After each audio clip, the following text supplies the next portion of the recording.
Bonjour à tous, j'espère que vous allez bien. Je vous retrouve dans un nouvel épisode de mon podcast lecture, c'est l'épisode numéro 3. Merci pour tous vos retours sur les 2 premiers épisodes, ça me touche énormément et comme je suis très motivée par ce nouveau format, ça me motive davantage, donc merci. Cet épisode sera un petit peu plus court, je sais même pas quand est-ce qu'il sera en ligne, je l'enregistre juste avant de partir en vacances. J'étais pas sûre d'avoir un petit créneau, mais ça me tenait vraiment à cœur parce que j'ai peur après mes congés qui ont pour objectif de tout déconnecter. Bah, j'ai peur de pas réussir à reconnecter et j'ai peur de pas réussir à vous donner mon avis sur les livres que je viens de lire. Donc voilà, j'enregistre là. Et puis pour le montage et tout, on verra après, mais ça ne vous intéresse pas. On commence du coup cet épisode, comme d'habitude, par les actualités. Au niveau des actualités, il n'y en a pas 36, il y en a une et il s'agit de la soirée de lancement du livre de Valérie Perrin, 3, le dernier livre de Valérie Perrin, qui est sorti chez Albin Michel l'année dernière, mais qui vient de sortir chez Livre de Poche. Et c'était super sympa. Je suis très contente d'avoir été à cette soirée parce que c'est la deuxième fois que je rencontrais Valérie Perrin. La première fois, ça avait été à la Garenne-Colombe. Je crois que je vous parle de ce salon dans, dans toutes mes vidéos. Mais voilà, c'était quand même un sacré salon avec beaucoup d'auteurs connus et tellement peu de monde et tellement peu d'attentes. Et alors, sauf pour Valérie Perrin où il y en avait un petit peu, mais ça restait raisonnable. Donc je l'avais rencontrée là. Bon, je l'avais rencontrée plutôt en fin de salon. Elle avait eu beaucoup de monde, donc ça avait été assez rapide. Et moi, j'avais vraiment eu un coup de cœur pour le livre 3. Donc bon, j'étais restée un peu sur ma faim suite à cette rencontre.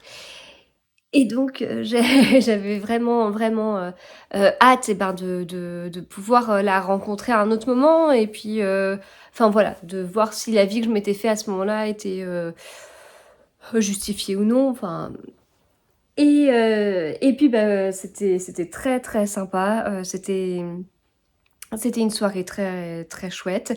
Déjà par les personnes qui étaient là, j'ai été très contente de revoir d'autres bookstagrammeuses. C'était un vrai plaisir. Enfin, ouais, alors je suis pas sûre de réussir à citer tout le monde, mais je pense notamment à Eva, voilà, à Héloïse, à Ludivine, à Nathalie, à Fanny, Fanny.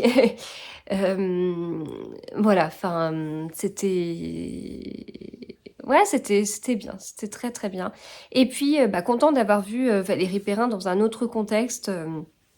Et du coup, je l'ai trouvé tellement conforme à ce à quoi je m'attendais avant d'avoir cette rencontre très rapide à la Garenne-Colombe. Donc voilà, je suis vraiment contente. C'était une très bonne soirée et voilà, j'irai pas au-delà.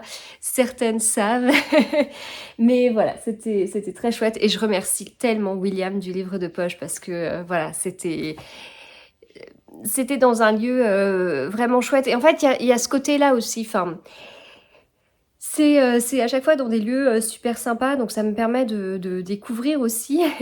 Et puis moi, j'y vais en voiture maintenant, c'est mon choix. Je vais à ces événements en voiture et ça me permet en plus de visiter un petit peu. Alors je me repère, je commence à me repérer en me disant tiens ça, la dernière fois que j'ai pris cette rue, c'était pour tel ou tel événement. Donc ça c'est aussi rigolo quoi. Voilà, donc au niveau de l'actualité, c'était ça, uniquement ça. Et maintenant je passe aux nouveautés aux nouveautés dans ma palle, mais en fait, il y a aussi d'autres nouveautés dont je vais vous parler. Alors déjà, j'ai reçu, avant de passer au livre, j'ai reçu ce marque-page qui est juste magnifique et cette bague, voilà, de Milky Moon. Donc Milky Moon que vous pouvez retrouver sur Instagram sous le pseudo milkymoon.fr, donc son adresse, l'adresse de son site, voilà. Et puis là, il y a son adresse mail, mais il y a surtout son site internet. Et c'est juste magnifique, quoi. Alors là, c'est trop la classe, quoi. C'est presque un bijou. Enfin, franchement, c'est tellement beau. Voilà, donc un immense merci, parce que c'est trop, trop beau et je suis trop contente, d'avoir reçu ça donc voilà. Alors au niveau des livres, j'ai reçu, ce nouveau livre chez Albin Michel, cette nouveauté de Didier Van Coolaert. Je ne sais pas comment on prononce son nom de famille. Il s'agit du livre Une vraie mère ou presque, avec cette couverture, voilà, assez originale. Il est pas très épais, il fait moins de 200 pages et puis voilà, les pages sont pas hyper remplies. Mais ça fait longtemps que j'ai pas lu de livre de cet auteur. Ça fait très longtemps que j'ai pas lu de livre de cet auteur. J'ai 36 ans. J'ai fini le lycée, j'avais pas tout à fait 17 ans. Ben, on peut dire que ça fait 20 ans. 20 ans que je n'ai pas lu de livre de cet auteur. Je pense que c'est à peu près ça. C'est un auteur que j'ai lu au lycée, en fait. Enfin, de façon personnelle, hein, mais j'ai lu plusieurs livres. Ben voilà, tout ça, ça me parle du coup. Poisson d'amour, Corps étrangers, La demi-pensionnaire, L'éducation d'une fée, Rencontre sous X. Voilà. Alors j'étais attirée par L'inconnu du 17 mars qui est sorti en 2020, que j'ai toujours pas lu, il faudrait, mais voilà, ça. Quand j'ai vu cette nouveauté, je me suis dit, bah voilà, ça, j'aimerais bien relire un peu cet auteur et me replonger dans mes années lycée. Je ne sais pas si c'est à ce point-là, mais bon, ça, ouais, ça me tentait bien. Donc j'ai pas lu la 4e de couverture, j'y suis vraiment allée au nom de l'auteur, on verra. J'ai également reçu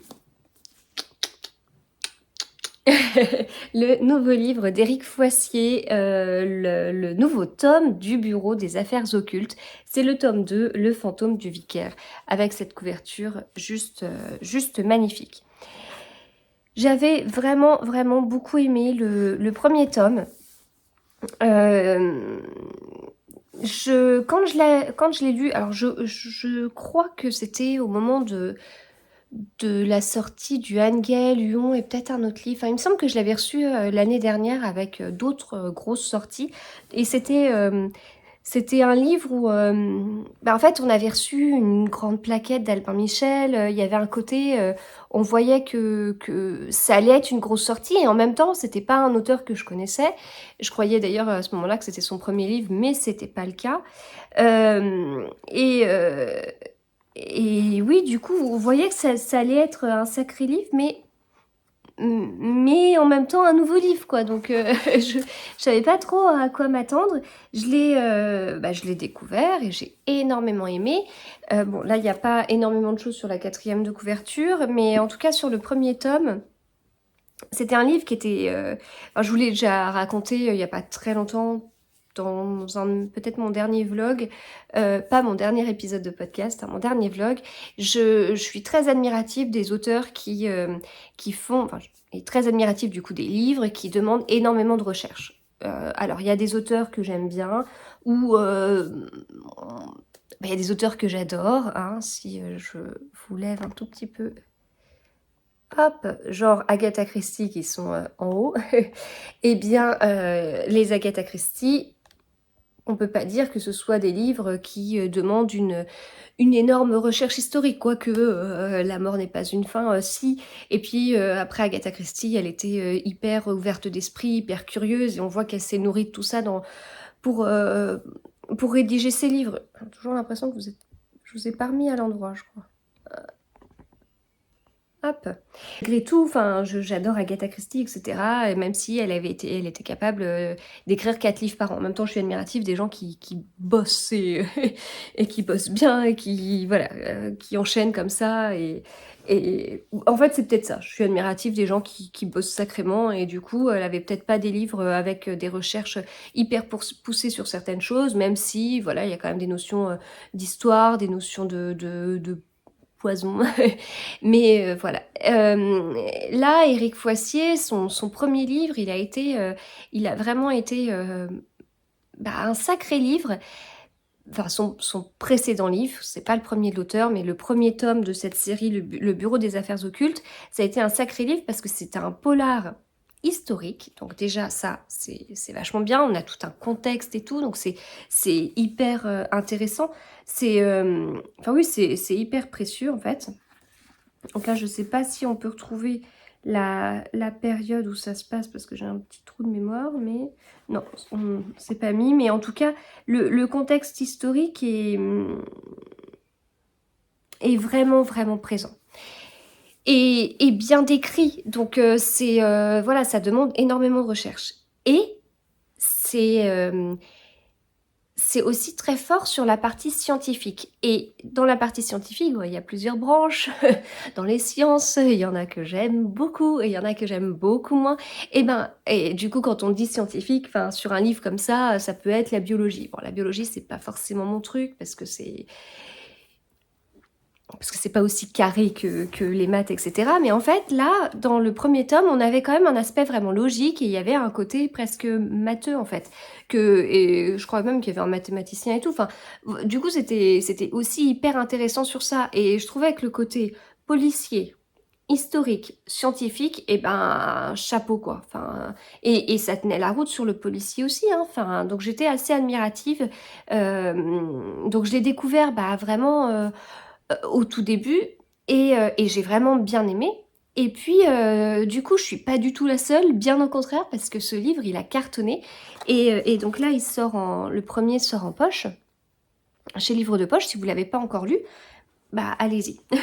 Donc j'ai vraiment hâte, pour ma part, de retrouver l'inspecteur Valentin Verne, le génial créateur du Bureau des affaires occultes, où les apparences sont dangereusement trompeuses.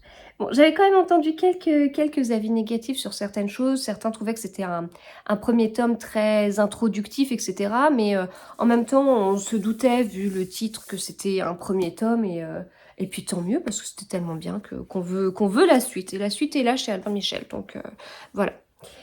Dans les autres livres que j'ai reçu une épreuve non corrigée Charleston, parce que je suis toujours lectrice Charleston pendant cette année 2022.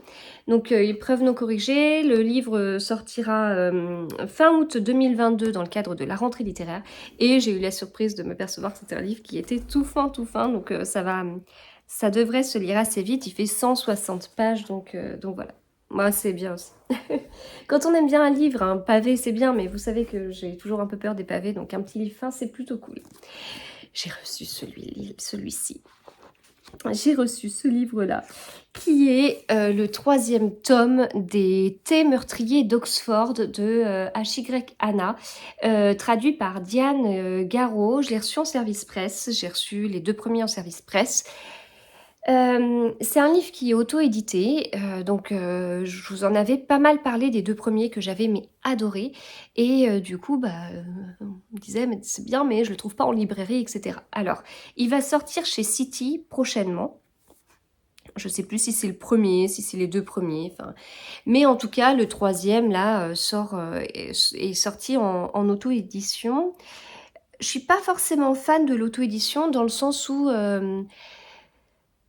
j'y vais avec un a priori en fait, en me disant: «Moi c'est auto-édité, est-ce que ça veut dire que le livre il est pas top et je ne sais pas?» Enfin, et donc ça c'est mes a priori qui sont totalement bêtes comme certains a priori.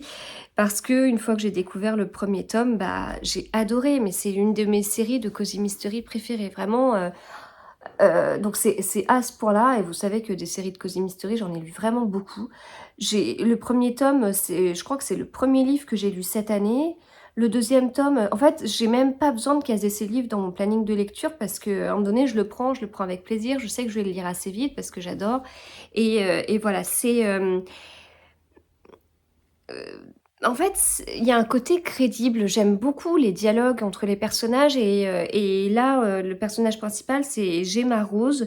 Si je me trompe pas, c'est écrit à la première personne. Oui, c'est ça, c'est écrit à la première personne, donc c'est quelque chose que j'aime beaucoup et qu'on trouve pas tout le temps dans les cosy mystery. Donc c'est très immersif en fait, hein, ça aide, hein. Je veux dire, moi quand j'enchaîne des livres, j'aime bien un livre comme ça parce que forcément avec la première personne, ça m'aide encore plus à entrer dans l'histoire et à m'identifier au personnage principal. et en plus l'histoire, enfin tient la route, oui, bon après les Cozy Mystery, il y a toujours un côté, enfin, quand on a des séries de Cozy Mystery, on se dit: «Mince, dans chaque tome, le personnage principal, a affaire à un meurtre et tout». Bon, à la fin on se dit: Est-ce que c'est vraiment le cas ou pas?» Bref. Mais en tout cas, il y a des côtés justement quand il y a une scène qui peut paraître invraisemblable, ou peut-être pas à ce point-là, mais en tout cas, peut-être peu crédible, le personnage principal va le dire en fait, va l'exprimer et du coup, bah, ça je sais pas, c'est moi j'aime bien, j'aime vraiment bien. Il y a un côté, ouais, les dialogues, les personnages, les liens entre les personnages qui me plaît beaucoup et je suis très contente du coup de retrouver ces personnages dans ce 3e tome. Donc si vous n'avez pas encore lu, cette série, n'hésitez pas, allez-y. Alors après, j'ai reçu ces 2 livres audio, donc Je revenais des autres et Les douleurs fantômes. Ce sont 2 livres de Mélissa enfin 2 livres audio de Mélissa Dacosta. Je revenais des autres, je l'ai déjà lu en format papier. Je vais pas tarder à écouter Les douleurs fantômes qui est la suite. Les douleurs fantômes, je l'ai dans ma palle. Les 2 livres sont sortis chez Albin Michel. Et celui-ci, il est sorti chez Livre de Poche cette année. Il était sorti chez Albin Michel l'année dernière et celui-ci est sorti chez Albin Michel cette année. Je les ai reçus parce que j'ai la chance, enfin je sais même pas comment vous dire, c'est juste hallucinant. Je vais animer une rencontre avec Mélissa Dacosta et Aricia Dubois qui est la lectrice de ces 2 livres. Je vais animer cette rencontre au mois de mai. Si vous voulez plus d'informations, vous pouvez trouver ces informations sur le compte Instagram d'Audiolib. Donc le mois de mai, ça va être le mois du livre audio et dans ce cadre-là, eh bien, je vais animer une rencontre avec Mélissa Dacosta et Aricia Dubois dans une librairie et c'est juste incroyable. Je vous avoue que je suis un petit peu comme ça pour l'instant. Parce qu'il y a une différence entre parler comme ça à mon téléphone, même si il y a des gens à côté, vous ne les voyez pas, mais je suis pas toute seule dans la salle à manger, mais bon, c'est quand même différent d'animer une rencontre avec une autrice que j'aime énormément, donc voilà. Bon, ça va marcher, ça va le faire. On va se préparer à tout ça. Je n'ai pas encore pris le temps. De toute façon, mes vacances vont me permettre aussi, sont là pour ça. Voilà, c'est toujours... ce sera toujours plus simple de réfléchir bien, de façon bien posée à tout ça pendant mes vacances. Mais voilà, du coup, j'ai reçu ces 2 livres audio dans ce cadre-là. Et puis, juste, puisque je ne vous l'ai pas montré tout à l'heure, dans le cadre de la rencontre pour la soirée de lancement de 3 de Valérie Perrin, eh bien, on a eu le livre en version livre de poche. Donc moi, je l'ai lu à sa sortie, enfin, je l'ai lu avant sa sortie, chez Albin Michel. C'était juste incroyable. Enfin, ce livre, c'est le 2e livre que je lis de l'autrice. Le premier que j'ai lu, c'était Changer l'eau des fleurs. Et je peux pas vous dire que ce soit mon style d'écriture. Elle a un style d'écriture particulier. C'est pas forcément mon style. L'histoire, c'est pas mon style d'histoire. Voilà, c'est... Donc c'est très bizarre et j'ai adoré ce livre, j'ai adoré, c'est mon 2e livre préféré de l'année dernière, c'est juste un énorme coup de cœur. Il y a un truc, il y a des secrets, il y a des choses que j'ai devinées très tôt en fait. J'ai tendance, quand je lis un livre, je sais pas si vous c'est la même chose, mais quand je suis dans un policier, etc., parfois je joue pas toujours le jeu de la réflexion sur le meurtrier. Je vais être dans le livre et puis je vais réfléchir et je vais me dire, à chaque page, je vais me dire: «Tiens, c'est lui, pour telle et telle raison». Je tourne la page, je dis: «Ah non, en fait, c'est lui, pour telle et telle raison». Et voilà, et en fait, je me pose rarement en me disant: «Bon, alors, clairement», enfin, du style problème mathématique justement, comme quand on était au collège et qu'on faisait une démonstration, on notait hypothèse et on listait les hypothèses et après ça nous permettait de faire notre déduction. Et ben en fait, ça je me pose rarement pour le faire. Et du coup dans les policiers et les thrillers c'est pareil. Alors là j'essaye de le faire de plus en plus, de davantage me poser un peu en dehors de la lecture pour réfléchir à tout ça. Je prends des notes aussi sur mes réflexions et tout.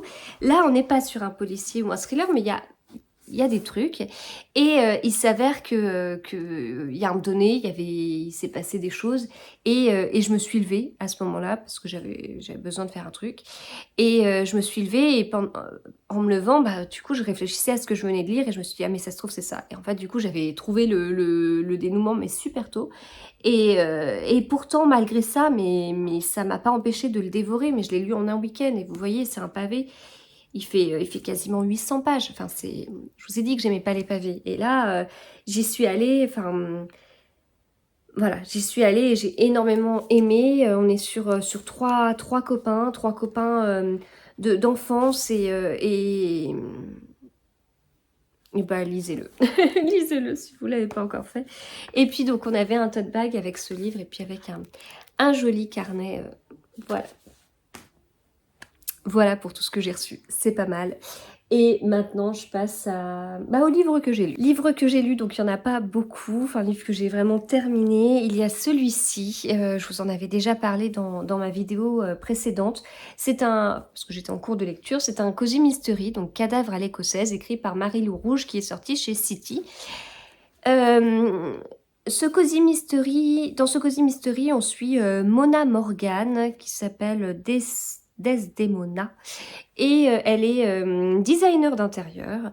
Elle a des parents très particuliers et elle a un peu de mal à percer, un peu de mal à trouver des contrats en dehors de ce que lui proposent ses propres parents. Elle, elle arrive quand même au final à décrocher un contrat dans un château perdu dans l'Écosse et alors qu'elle fait son boulot de designer comme ça, et ben elle tombe sur des cadavres, comme le nom l'indique, et façon assez originale, etc. Je vous en ai parlé un peu la semaine dernière, je ne sais plus exactement ce que je vous ai dit, mais en tout cas, ce livre n'est pas un coup de cœur, c'est pas du tout mon cosy mystery préféré. C'est possible que ce soit lié au fait que j'étais pas forcément disponible pour ma lecture, enfin, je m'en étais pas rendu compte, mais avant de le lire, que je n'étais pas forcément disponible. Je sais pas, en fait, on a fait une lecture commune, beaucoup l'ont aimé, on trouvait que c'était très sympa et tout. Et moi, moins, j'ai focalisé, je pense, sur quelque chose qui se passe au début et du coup, j'ai eu un peu de mal à m'attacher au personnage et à m'attacher à l'histoire. Bon, c'est dommage, j'aime le style de Cosy Mystery, ça ne change rien, mais voilà, avec moi, ça ne l'a pas trop fait. Mais comme je vous dis, c'est possible que ça vienne de moi.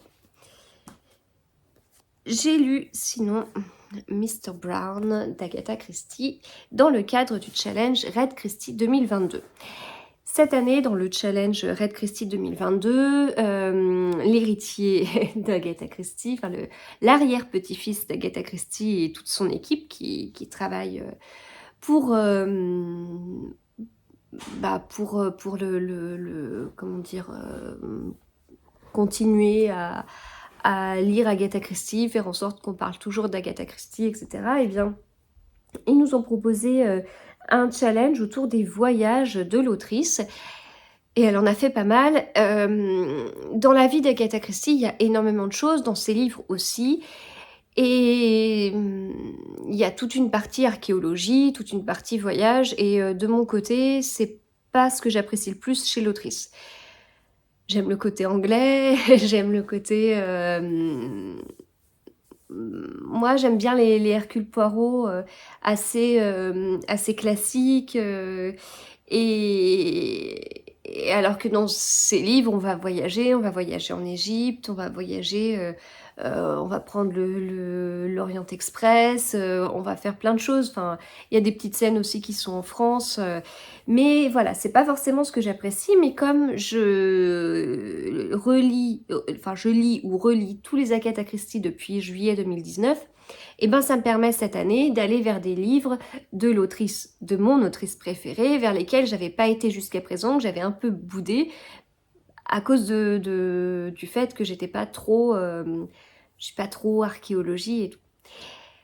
J'ai commencé l'année avec la découverte de La mort n'est pas une fin, que j'avais pas du tout envie de découvrir, mais écoutez, si je veux lire tous les Agatha Christie, il faut en passer par là, et c'est une vraie erreur de l'avoir laissé de côté aussi longtemps parce qu'il est excellent.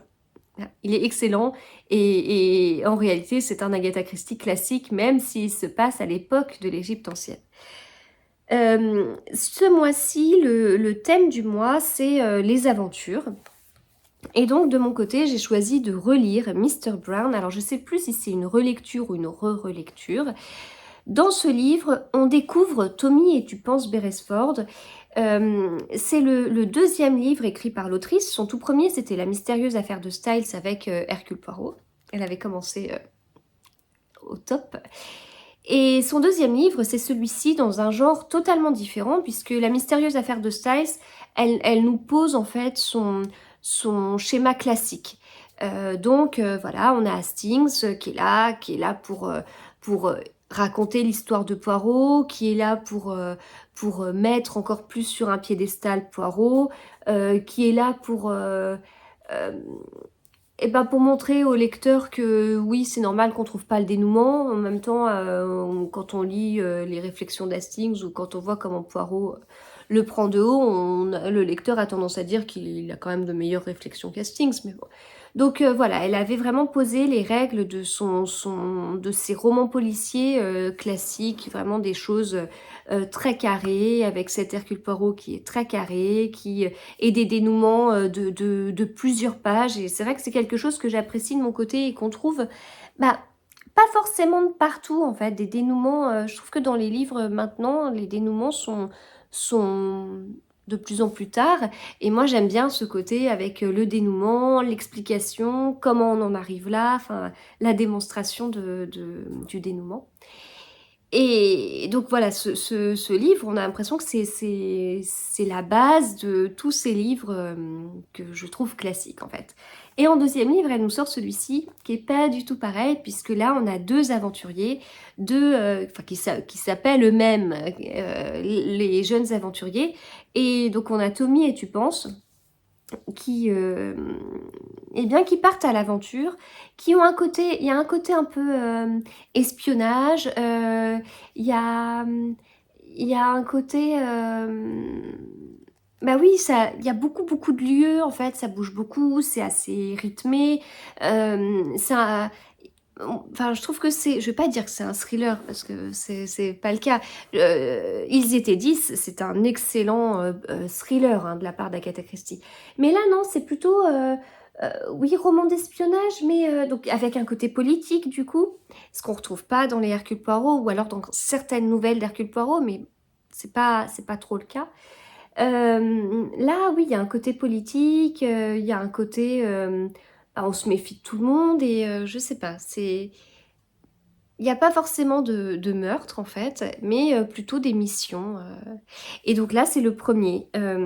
Alors, j'avais commencé à lire, mais il y a très longtemps, c'était dans les premiers Agatha Christie que j'avais lus, les nouvelles associées contre le crime et Le crime est notre affaire, nouvelles qui mettent en scène ce duo de choc. Il y a d'autres livres avec eux, j'avais oublié, on en a parlé dans la lecture commune, mais c'est vrai que certaines l'ont rappelé, donc je crois qu'il y a Mon petit doigt m'a dit et Le cheval à bascule que je n'ai pas lu. Par contre, je me souviens très bien de N ou M que j'avais lu. Donc il y a quand même plusieurs livres de l'autrice avec ces personnages. C'est pas les plus connus, puisqu'on parle tout le temps d'Hercule Poirot et Miss Marple, mais ils méritent vraiment d'être découvert et donc j'ai vraiment relu avec grand plaisir Mr. Brown, je me rappelais pas de tout et ouais c'était très sympa. Voilà, du coup les livres que j'ai lus depuis mon dernier épisode et maintenant on va passer aux livres que je suis en train de lire. Alors, côté livre audio, je suis toujours dans mes 14 heures d'écoute de l'Ange de Munich, surtout que j'écoute j'avais pas vu qu'il y avait ça. C'est le plan de l'appartement. Mais la dernière fois, j'ai ouvert mon livre, j'ai vu qu'il y avait des personnages. J'ouvre le livre audio et je vois qu'il y a ça. Donc en fait, j'écoute... j'ai mis les CD sur... Enfin, quelqu'un a mis les CD pour moi sur un ordinateur et m'a donné... c'est mon mari en l'occurrence. Et du coup, il m'a mis ça sur des clés USB. Et... Non, Oui et du coup, moi, j'ai mis sur mon téléphone, mais en fait, j'ai mis ça sur mon appli musique de mon iPhone et je peux pas accélérer ou alors, on peut le faire et je sais pas faire comment faire et puis j'ai pas cherché une autre appli. Ce qui fait que j'écoute, vraiment les 14 heures à une vitesse, 1 et ça fait super longtemps que j'ai pas écouté un livre audio, à cette vitesse-là. Je trouve que les livres audio, ont un rythme plutôt lent, enfin, quand on écoute à une vitesse 1, on a même l'impression que c'est ralenti par rapport au débit d'une personne classique. Donc je sais pas comment, je sais pas si c'est normal ou pas, si c'est volontairement ralenti, si c'est le lecteur qui prend le temps de bien le lire, mais en tout cas, la vitesse 1, ça me paraît toujours un peu lent maintenant que je m'y suis faite au livre audio, puisqu'au début, j'écoutais à la vitesse 1, maintenant je suis à 1,3, 1,4, parfois du 1,5 quand vraiment, vraiment c'est lent. Donc j'écoute vraiment mes 14 heures, ce qui fait que j'ai pas fini encore mon écoute, mais j'aime toujours autant. Voilà, j'aime toujours autant. Donc je l'ai en 2 versions, j'ai mon livre audio, j'ai le grand format, il est également sorti chez Livre de Poche. Donc j'en suis là, hein, j'ai lu tout ça, il me reste ça à écouter. Dans ce livre, eh bien, on est à Munich en 1931 et on a Angela Raubal, 23 ans, moi je vous lis juste le début, elle est retrouvée morte dans la chambre d'un appartement de Prinz Regentenplatz. Mes années d'allemand sont loin, comme vous l'entendez. Et du coup, bah, le souci, c'est que Angela, c'est la nièce d'Adolf Hitler. Et donc, on suit le commissaire Sauer qui tente de mener son enquête, mais c'est pas forcément évident parce que d'un côté, Hitler a vraiment envie de savoir ce qui s'est passé. En même temps, il y a beaucoup de secrets quand même, il y a des choses bizarres. Cet appartement, il est lui-même est un peu bizarre. Et puis, bah voilà, on est en 1931, on parle déjà de Mein Kampf. Donc Hitler n'est pas une personne forcément très fréquentable, il est déjà bien entouré de sa garde rapprochée, on nous parle bien de Himmler, de Goebbels, de Göring, et donc toutes ces personnes qui ont réellement existé on va les voir et puis le commissaire Sauer, il va tourner un peu autour, il aura des fois des obstacles, des fois des choses qui lui seront facilitées, enfin voilà, on sait pas trop où on va. Sauer, il est pas tout seul, il a son copain Mouti, mais Mouti c'est un pseudonyme de... faut que je retrouve la liste des personnages, voilà. De Helmut Forster, qui est commissaire adjoint, et Sauer, c'est Siegfried Sauer. Comme je vous disais la dernière fois, il y a beaucoup de noms en heure. On a Tenner, Sauer, Forster, Bauer, Müller, Fischer, Fischbauer, Mayer, Bodner, etc., etc. Donc, du coup, quand on l'écoute, on entend beaucoup le heure. J'aurais peut-être pas fait attention en dehors de ça. Donc vraiment j'aime vraiment beaucoup. De toute façon j'avais hâte de lire ce livre et du coup je le découvre de cette façon-là dans le cadre du jury du prix Audiolib. Donc pour l'instant c'est vraiment le livre que je préfère largement parce que comme vous le savez j'ai pas forcément accroché avec les autres livres. Le lecteur, eh ben, j'aime vraiment beaucoup, c'est Nicolas Matisse, voilà qu'on voit juste là. Et j'aime vraiment beaucoup sa voix est parfaite. En fait, je me suis posé la question parce que, du coup, en étant jury du prix Audiolib, il y a aussi ça qui compte, hein, il y a aussi le lecteur. Donc c'est au bout d'un moment, quand je me suis dit, j'écoutais l'histoire, j'ai prêté pas forcément attention. Et c'est que c'est positif, en fait. Si on se dit pas, tiens, c'est bizarre comment le lecteur lit, c'est que c'est positif, c'est que vraiment c'est très bien. C'est le premier livre de Fabiano Massimi. C'est le livre le plus vendu à la foire de Londres, le livre italien le plus vendu à la foire de Londres de 2019. C'est un diplômé de philosophie. Il travaille dans une bibliothèque comme consultant pour les plus grandes maisons d'édition italiennes. Ah, c'est intéressant. Voilà. Donc ça c'est... Alors mon livre audio, j'ai un livre papier aussi en cours, hein. Faut pas l'oublier, c'est Les Veuves de Malabar Hill chez Charleston de Sujata Massey. C'est le premier tome d'une aventure de Pervin Mistry. On est à Bombay en 1921. Je l'ai commencé hier. Je n'en suis que là. Mais je n'ai lu que 112 pages parce que ce livre est un pavé. Et oui, un pavé de quasiment 500 pages. Il est trop bien. Ce livre est trop bien. On est donc en Inde. Pervin Mistry, elle travaille dans le cabinet d'avocat de son père. Et en fait, c'est la toute première femme avocate en Inde. Elle est jeune, hein, et du coup, bah là, on va avoir une enquête. On a un homme qui est décédé. C'était un homme qui laisse 3 veuves. Oui, il avait 3 femmes. Et du coup, bah là, il y a des histoires de succession et tout. Donc Pervine, elle est en train de s'occuper de tout ça. Alors, en lisant la 4e de couverture que je n'avais pas encore lue, je vois qu'il y a beaucoup de choses qui se passent que je n'ai pas encore découvert. Mais j'aime vraiment beaucoup. Je le lis en lecture commune. Certaines trouvaient que le rythme était un petit peu lent. Alors, c'est un livre Enfin, moi, je vais lire le tome 3 en tant que lectrice Charleston dans pas très longtemps. J'ai prévu de lire le tome 2 du coup. Je commence par le tome 1. On installe quelque chose, on installe des personnages, on installe des lieux. Il y a beaucoup de personnages. Je me suis fait un petit fichier Excel au début avec tous les noms des personnages parce que j'avais peur d'être perdue. Mais là, ça va. Ça va un petit peu mieux. Il y a beaucoup de religions. Beaucoup de noms du coup à retenir et pas forcément habituels pour nous. C'est toute une culture qu'on va découvrir aussi, toute une culture mais il y a un siècle. Donc voilà, tout ça se met en place. Après je pense que ça dépend de ce qu'on cherche. Va y avoir... C'est un peu décrit comme un cosy mystery indien. Donc on va s'attendre à des crimes, etc. Mais pour l'instant, de mon côté, je suis vraiment dans de la découverte d'une culture, de personnages, donc j'adore. Et puis après, on verra pour l'enquête en elle-même comment c'est. Mais pour l'instant, vraiment, j'accroche vraiment beaucoup, mais tellement plus que ce que je pensais. C'est un vrai plaisir. Les pages défilent toutes seules, je m'en rends même pas compte. C'est mis un véritable page-turner, mais en fait, je suis totalement d'accord. Enfin, vraiment, quand je pense à hier... comment s'est passée ma journée, comment c'était. Et le soir, j'ai réussi à lire autant de pages. C'est assez surprenant parce que j'étais pas forcément dans le bon état d'esprit pour débuter un livre et ça l'a totalement fait. Donc c'est hyper positif. Trop bien. Et je termine du coup avec les livres que je vais emmener en vacances. Alors déjà il y a celui-ci que je vais continuer. Puis j'emmène beaucoup de livres, je pars que quelques jours, je pars même pas une semaine. Mais j'ai prévu d'emmener tout ça. Ben oui, donc j'ai prévu d'emmener le livre de Virginie Grimaldi. Il a dit j'ai pas le choix, faut que je le lise. Je vais pas trop me forcer. Mais il faut que je le lise, voilà, il faut que je le lise. Il faut que je le lise avant sa sortie, j'ai trop hâte. J'ai trop hâte. Voilà. Je sais toujours pas de quoi ça parle, je veux pas le savoir.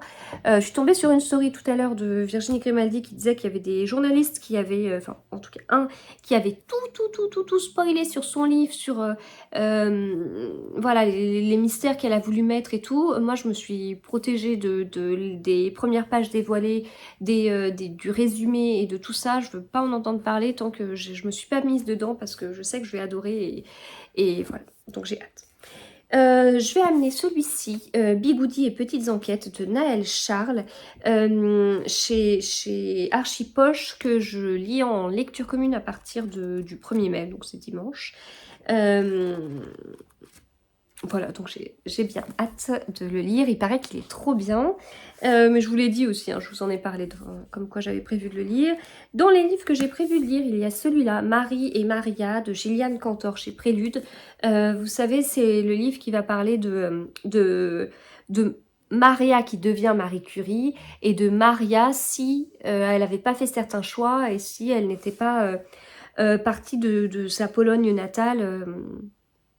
Voilà, donc j'ai assez hâte, je vous en avais parlé parce que ça me faisait penser à La part de l'autre d'Éric Emmanuel Schmitt. Donc j'ai hâte parce que la vie de Marie Curie, je la connais pas bien. Donc je vais lire la vie de Maria qui est totalement fictive et je vais lire la vie de Marie Curie et ça m'intéresse aussi beaucoup. Donc c'est intéressant le côté historique. On n'est pas sur une double temporalité. Je sais pas comment on peut appeler ça, une double vie, une partie réelle et versus une partie imaginée, fictive. Ça va être assez intéressant. J'ai hâte de voir comment la construction sera faite. Est-ce qu'on va vraiment partir du début en ayant du coup Marie et Maria qui sont une même personne, et puis on a les choix qui diffèrent et donc les vies qui s'éloignent. J'ai hâte. Et puis forcément j'ai prévu de lire celui-ci, le tome 2 d'une aventure de Pervin Mystery. Enfin, j'adore cette couverture. Je préfère cette couverture à celle-ci. Et là, on sera en 1922, la 1921-1922. Donc vous voyez, ça fait beaucoup de pages. Je ne lirai jamais tout ça parce qu'en fait, j'ai prévu de ne pas faire que de la lecture pendant mes vacances. Mais voilà, c'est pas grave, j'emmène, ne serait-ce que pour avoir le choix de switcher, à un moment donné si j'ai besoin. Et puis de toute façon, même si j'ai pas prévu de faire que ça, on va avoir beaucoup de routes. Donc je pourrais bien avancer mes livres en voiture. Voilà, j'ai terminé, je vais pouvoir libérer le reste de la famille. J'espère que cette vidéo vous a plu.